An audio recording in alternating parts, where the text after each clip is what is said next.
expressiva. Bé, doncs després de la sèrie de Fídies me'n vingué a València, em vaig a posar a viure en un pis davant de la mar i de l'horta i vaig veure que allò anava de mal en pitjor i que anava a desaparèixer. Anava a desaparèixer tota la terra d'Alboraia engollida engolida per la, com es diu, per l'especulació, no? I vaig dir, això tindré que pintar-ho primer com a denúncia i després com a un goig i deixar un testimoni de lo que hem tingut, no? I vaig fer la sèrie de l'Horta, però només dura 2 anys perquè jo paisatge realment no n'he pintat mai. Jo sempre he sigut, els meus temes han sigut la figura humana i la natura morta. I ahir vaig fer una excepció perquè allò necessitava jo d'alguna manera donar constància del que hi havia i del que anava a passar. Però després de la sèrie de l'Horta, ahir vaig tindre un moment de dubte, ara què vaig a fer, i va eixir la sèrie de la dona, que ahir sí que ja tot el que havia viscut ho vaig volcar.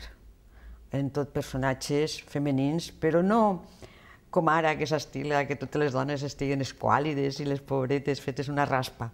No, allò eren dones poderoses, eren unes dones d'una força i d'una potència demolidora, perquè pensava sempre en ma mare, per exemple, el que havia lluitat en els nostres treballs al camp, en els que jo també havia col·laborat. I la figura de la dona per a mi era algo potent, era algo que no es podia limitar a una aparència, sinó que allò realment tenia que ser així, no podia ser d'altra manera. Si tens en compte que després de la guerra tota la gent estava feta un fideu, tots morts de fam, i jo tenia una amiga que deia, jo és que després de guerra era flor de andamio, perquè segur que estava més encarnaeta i tot el món li pegava, li tirava flors des dels andàmics i des de tot. Doncs aquesta aparició de la dona de l'horta, la dona que ha treballat al costat de l'home en el camp, i que igual ha plantat, que ha segat, que ha fet tot el que cal fer, que jo també ho he fet, la veritat, no molt de temps, però sí, he hagut un període de la meva vida que ho he tingut que fer. Doncs tot això és que, i va ser un goig poder fer aquesta sèrie de personatges femenins que estan ahí plantats, no demanen res, no diuen res, però estan com a donant testimoni d'algo que per a mi ha sigut fonamental. Va ser com una explosió, no?